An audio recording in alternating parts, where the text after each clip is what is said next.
무더운 날씨에 모두 평안하신지요? 오늘도 교과방송에 오신 여러분들을 환영합니다.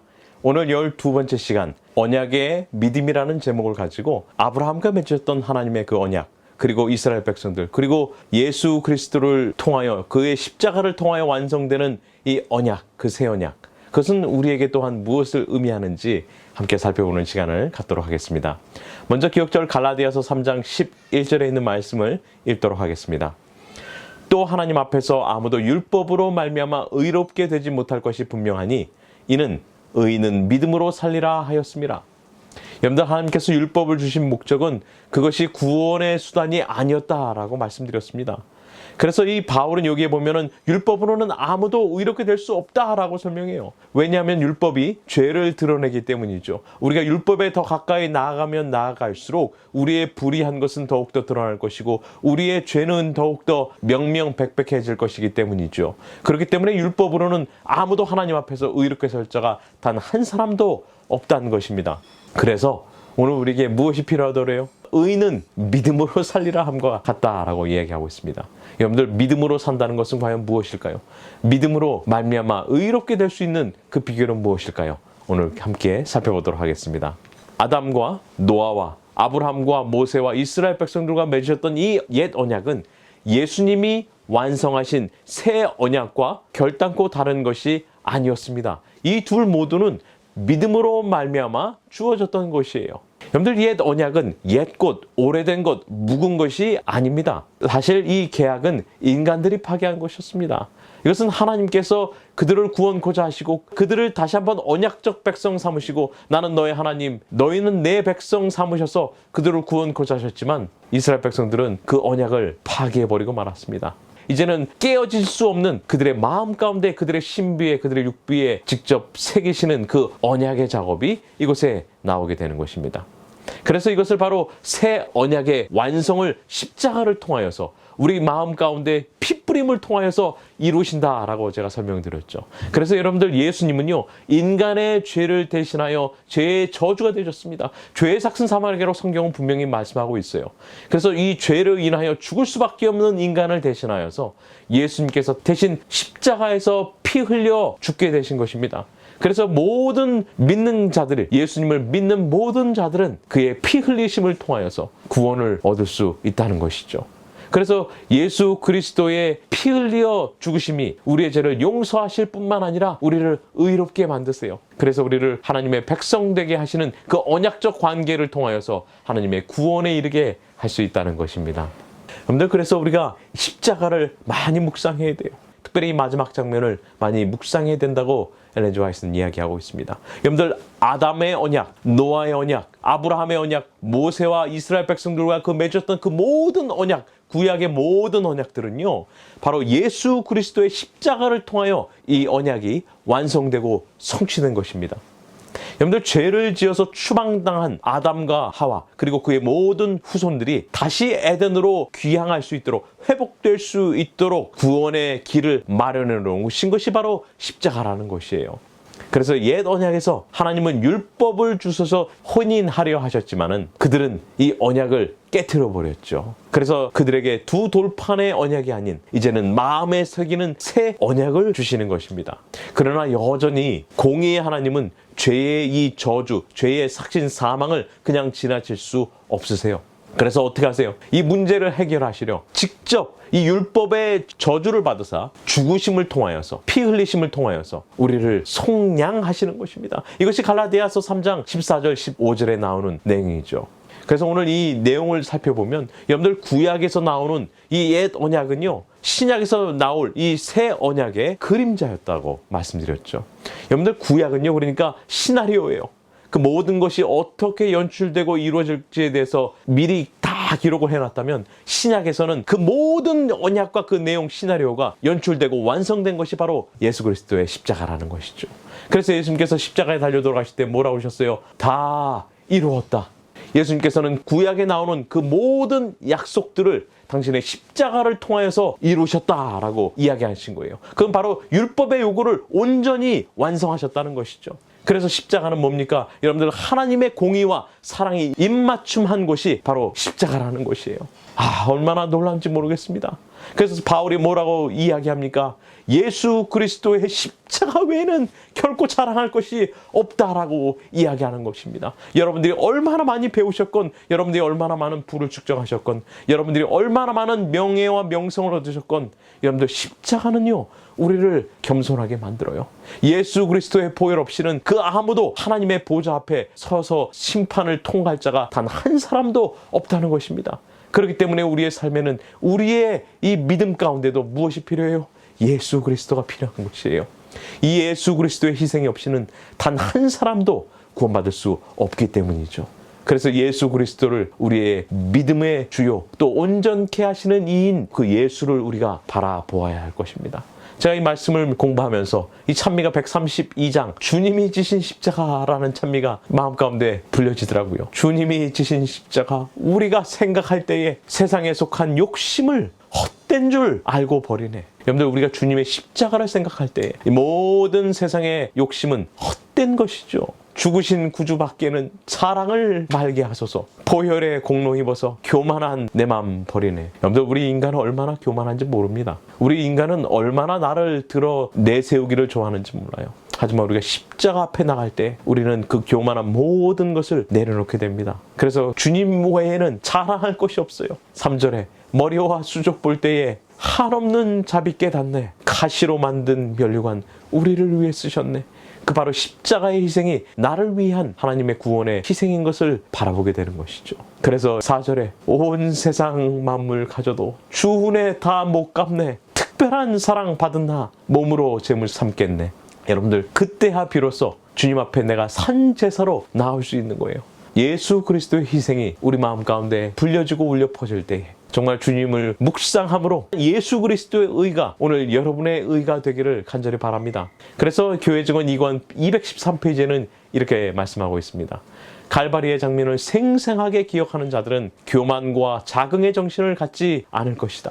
갈바리의 장면은 가장 깊은 감동을 요구한다. 우리의 마음은 구주의 무한한 사랑의 깊이를 명상하는 것으로 채워져야 하며, 영혼은 감동되어 마음이 높고 애정은 세련되고 고상하게 되며 모든 품성은 완전히 변화되어야 한다.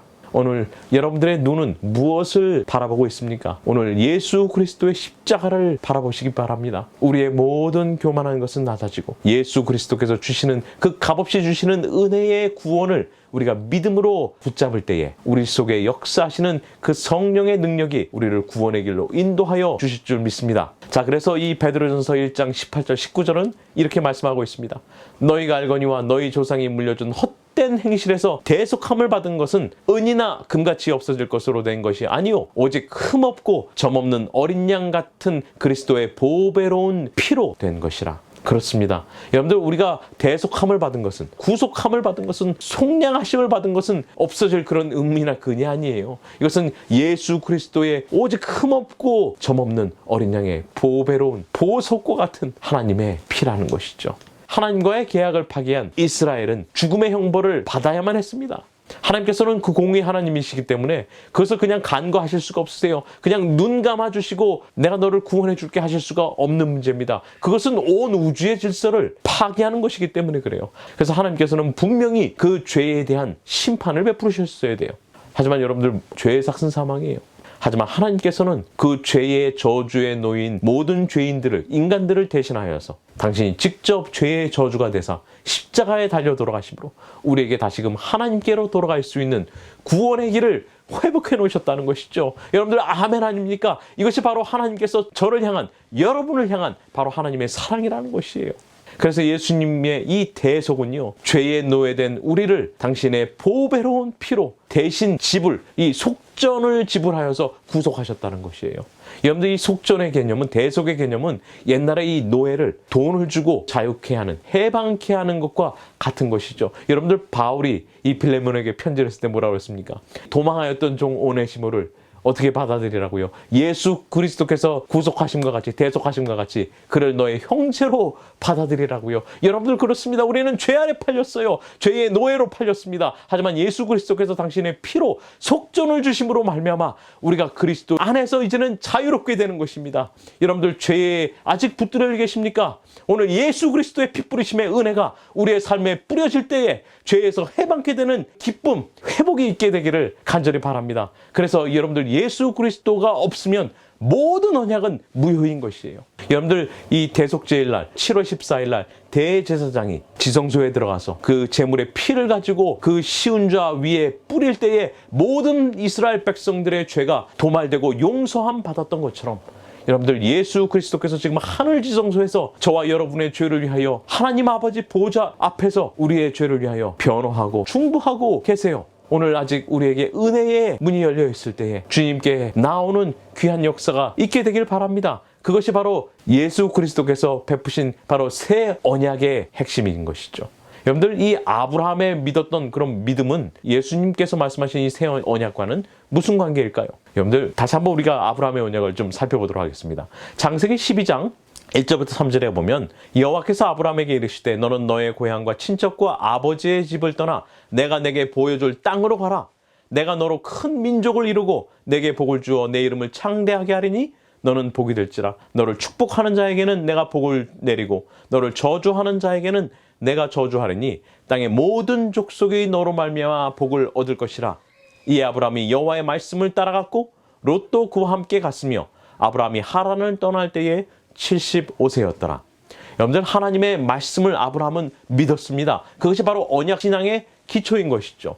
근데 여기서 하나님께서 아브라함에게 세 가지의 것을 약속하시는 것을 보게 돼요. 첫 번째로는 땅에 대한 약속이었습니다. 두 번째로는 민족에 대한 약속이었고요. 세 번째로는 여러분들이 너를 축복하는 자에게 축복하고 그 다음에 저주하는 자에게 저주하겠다는 이 내용은 고대 해적 속의 문서에 보면 이것은 바로 동맹계약의 내용이었다고 제가 설명드렸습니다. 그래서 당시에는 이 큰 강대한 국가가 그 약소국가와 조약을 맺을 때, 동맹 조약을 맺을 때 어떻게 했어요? 너를 축복하는 자에게 평화를 맺을 것이고 너를 저주하는 자에게 내가 함께 저주하겠다라는 종주권 계약이라고 설명드렸습니다. 이것은 마치 이 한미 상호 방어 조약 같은 동맹 조약과 같은 것이라고 설명드렸죠. 여러분들 아브라함의 주권은요, 근데 강대한 나라가 인정하는 그런 주권이 아니었다라고 설명드렸습니다. 그것은 하나님께서 인정해 주시는 바로 하나님 나라의 통치권이 반영된 하나님 나라에 대한 약속이에요. 그러므로 아브라함의 언약은 내용은 뭐였다고요? 그냥 내가 너로 민족 되게 해줄게 라는 그것이 아니에요. 여러분들 잘 보세요. 하나님께서 민족과 땅과 주권에 대한 약속을 주셨다면 이것은 뭐예요? 국토와 국민과 주권이 있으면 이것은 한 나라에 대한 약속이었어요. 그러니까 아브라함에게 약속하신 것은 바로 하나님 나라, 하늘 왕국에 대한 약속, 언약이었다는 것이죠. 그래서 히브리서 11장 8절부터 10절에 보면 이렇게 이야기하고 있어요.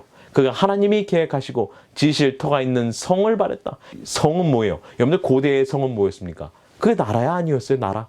그러니까 아브라함이 언약의 내용을 듣고 이해한 것은 뭐예요? 하나님께서 나에게 하나님의 왕국, 하나님 나라를 나를 통하여 나의 후손을 통하여 주시겠구나라고 이해하였다는 것이죠. 그래서 여러분들 이 주권 언약이 언제 실천됩니까?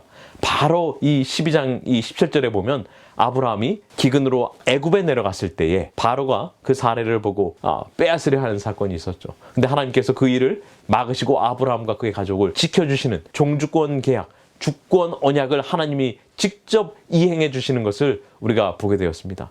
자, 그리고 이제 창세기 13장, 14장에 보면 가나안 땅에 돌아와서 이제 그의 조카 롯과 이제는 헤어지는 장면이 있습니다.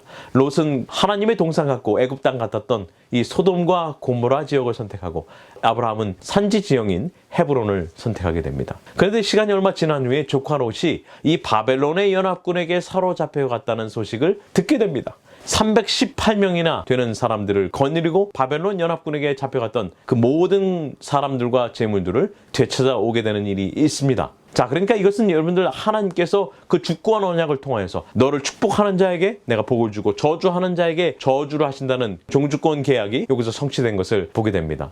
그리고 이제 돌아온 아브라함이 살렘 왕 하나님의 거룩한 제사장이었던 이 멜기세덱에게 11조를 주게 됩니다. 여러분들이 근데 11조는요. 우리가 지금 이야기하는 내 소득의 11조로 하나님께 드리는 그러한 개념이 아니에요. 여러분들 이것은 통치권을 인정하는 세금인 것입니다. 그러니까 아브라함이 소돔과 고모라의 백성들 조카 롯과 함께 되찾아오면서 그 중에서 10분의 1을 하나님께 드리는 것은 바로 하나님의 통치권이 주권 언약이 그들과의 전쟁에서 이루어진 것을 믿었기 때문에 그가 이 멜기세덱에게 주게 되는 것이죠.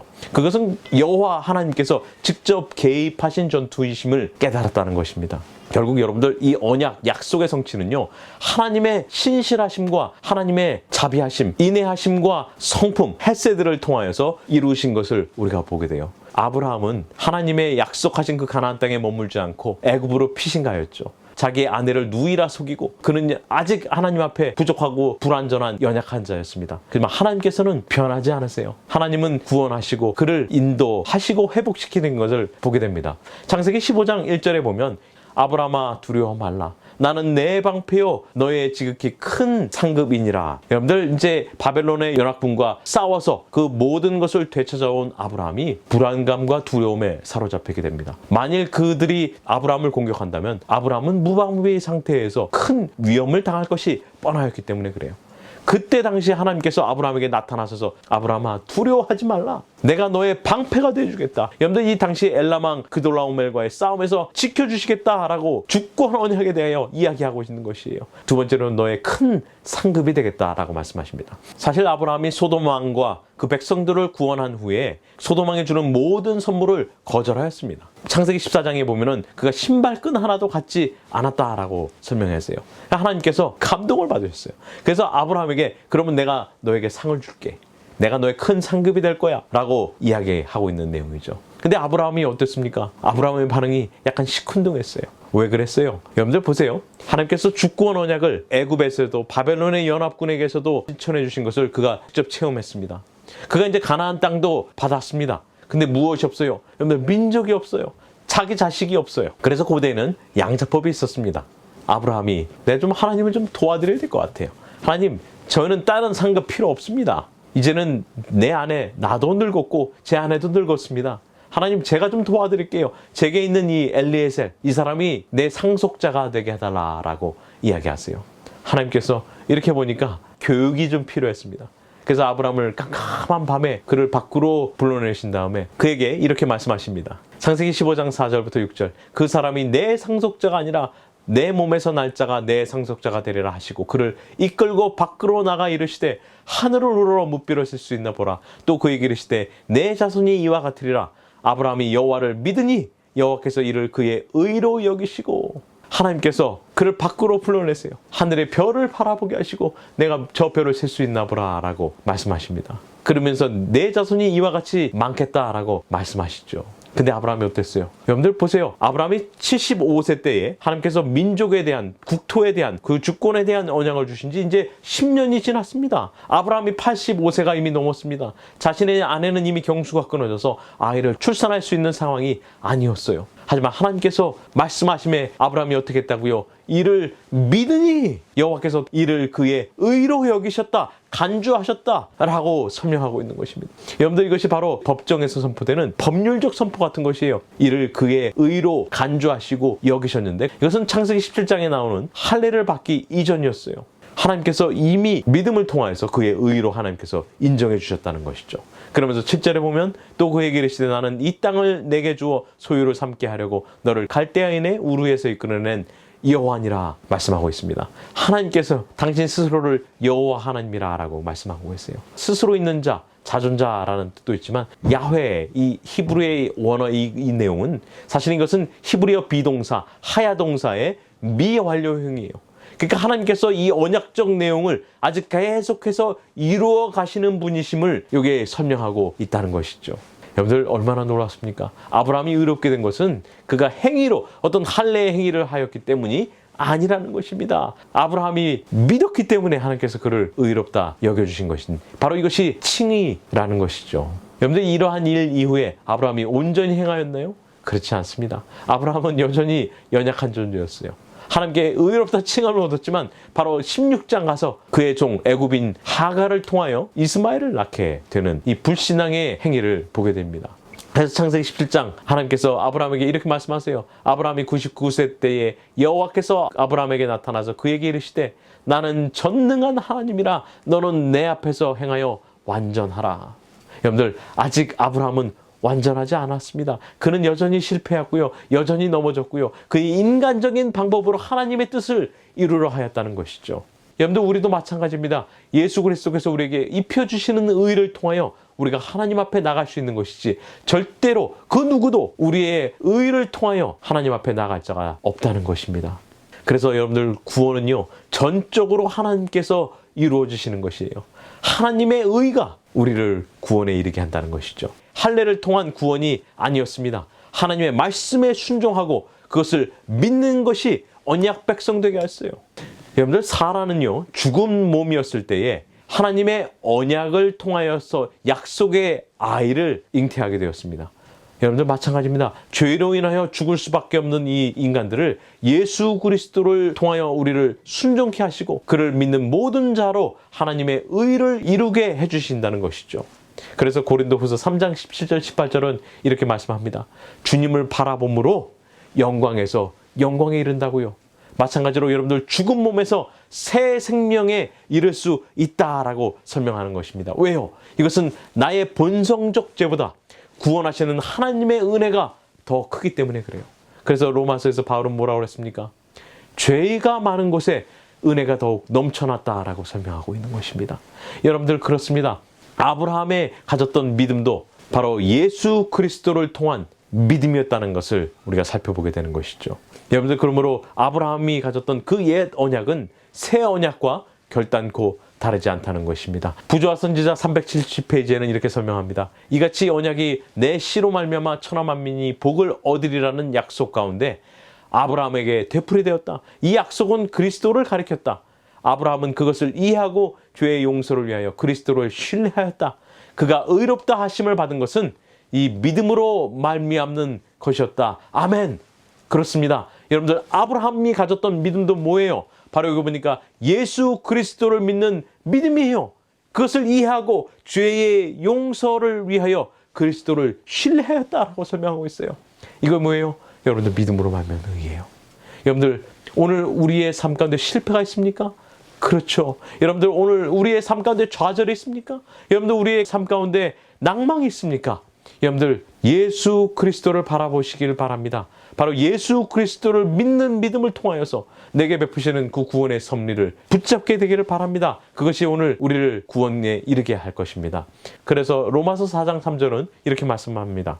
성경이 무엇을 말하느냐? 아브라함이 하나님을 믿음에 그것이 그에게 의로 여겨진 바 되었느니라. 여러분들, 이 로마서 4장 3절은요, 아브라함이 할례를 받은 창세기 17장 사건이 아니라 이것은 창세기 15장 사건, 아브라함이 무할례 시에 믿음으로 말미암아 의롭게 된 사건을 이야기하고 있는 것입니다. 그래서 로마서 4장 11절 뭐라고 얘기해요? 무할례자인 이방인들도 그리스도를 믿으면 하나님의 의를 얻게 되고 그뿐만 아니라 하나님의 자녀가 됨을 선포하는 것입니다. 이것이 뭐예요? 바로 인치시는, 바로 칭의의 사건인 것이죠. 여러분들, 그렇습니다. 오늘 저와 여러분은 유대인은 아니에요. 저희는 이방인 같은 존재죠. 하지만 예수 그리스도를 우리가 믿음으로 하나님의 자녀가 되는 권세를 얻었다라고 성경은 이야기하고 있지 않습니까? 여러분들, 그러므로 예수 그리스도를 믿는 믿음이 우리에게 있을 때 하나님의 자녀가 되는 것입니다. 아멘이죠. 바로 그 믿음이 여러분들, 주님 오시는 그날까지 여러분들 붙들게 되시기를 바랍니다. 가래 뽑은 기별 3권 191페이지에는 이렇게 말씀하고 있어요. 회개와 믿음을 통하여 우리가 그리스도를 우리의 구주로 받아들일 때 주님은 우리의 죄를 용서하시며 율법을 범함으로 규정된 형벌을 되돌리신다. 그때 죄인은 하나님 앞에서 의로운 사람으로 서게 되며 하늘의 호의를 받게 되고 성령을 통하여 아버지와 아들과 교제를 누리게 된다. 그러나 그 후에 성취되어야 할 다른 일이 남아있는데 이 일은 점진적인 성격의 것이다. 영원히 진리를 통하여 성화되어야 한다. 그리고 이 일 역시 믿음으로 성취된다. 이는 우리가 믿음을 통하여 받는 그리스도의 은혜로서만이 우리의 품성이 변화될 수 있기 때문이다. 그렇습니다. 여러분들, 회개와 믿음을 통하여서 이제는 주님의 용서하심을 우리가 받게 되는 거예요. 율법을 범한 이 모든 죄인이 하나님 앞에 의로운 사람 될 수 있다라는 것입니다. 그때의 하나님 아버지와 교제를 통하여서 이제는 우리의 마음이, 우리의 삶이 성화될 뿐만 아니라 이제는 믿음의 성장을 통하여서 그리스도의 은혜 가운데 들어가 바로 우리가 하나님의 성품을 닮을 수 있다라는 것이죠. 여러분들, 오늘 그 믿음이 저와 여러분의 믿음이 되길 바랍니다. 바로 그 아브라함이 믿었던 예수 그리스도의 언약의 성취하심이 오늘 저와 여러분들 삶 가운데 충만할 때에 주님께서 베푸시는 그 놀라운 구원의 약속이 우리의 삶을 통하여 이루어지길 바라며 교과를 마치도록 하겠습니다. 기도하도록 하겠습니다. 하나님 아버지, 갈바리 십자가에서 피 흘리신 예수 그리스도의 보혈이 바로 모든 구약의 언약의 성취임을 우리가 보았습니다. 주님, 그러므로 우리가 예수 그리스도를 통하여 아브라함의 언약이 오늘 우리의 언약됨을 믿습니다. 우리의 모든 죄와 허물을 주님 앞에 내어놓고 용서를 간구하니 예수 그리스도의 피 흘리신 그 보혈이 우리 마음 가운데 뿌려질 때에 주님께서 약속하신 그 새 언약이 우리의 삶을 통하여 이루어지게 하여 주시옵소서. 그렇게 해주실 주님을 사랑합니다. 찬양합니다. 주 예수 그리스도의 이름으로 간절히 기도하옵니다. 아멘. 함께해 주신 여러분들 감사합니다. 행복한 안식일 되시기 바랍니다.